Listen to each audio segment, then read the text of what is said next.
Magandang araw mga kapatid. Update muna tayo mula dito sa Malacanang. Nanawagan si Pangulong Bongbong Marcos sa mga senador na bumalik na sa trabaho.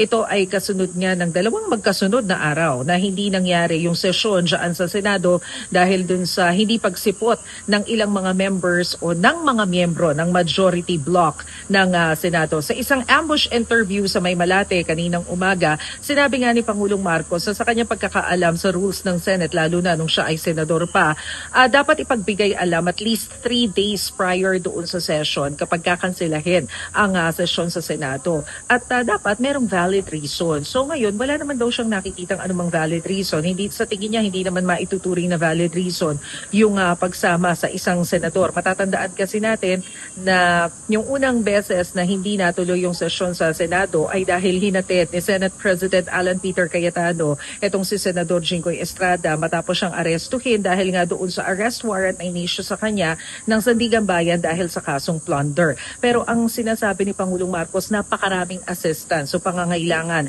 ng taong bayan at hindi ito mabibigyan ng tugon kung hindi kikilos, kung hindi magtatrabaho ang Legislative Department. Magtrabaho man ang ehekutibo, ang hudikatura, ganun pa rin, nakatenga pa rin yung lehislatura dahil hindi natutuloy ang sesyon. Nakakalungkot daw ang mga pangyayaring ito, sabi ni PBBM, at parang napupunta sa disarray o gulo yung Senate, buong Senate dahil dito sa mga hakbang na ito na ginagawa. Pero pinag-aaralan daw ngayon ng Malacanang yung mga legal options para malaman nila kung ano yung mga pwedeng gawin para maibalik nga sa normal ang mga pangyayari dahil hindi naman daw nila pwedeng parusahan ang Senate dahil bukod na sangay ito ng gobyerno. At yan muna ang pinakahuling balita mula dito sa Malacanang. Ako po si Maricel Halili. Magandang araw.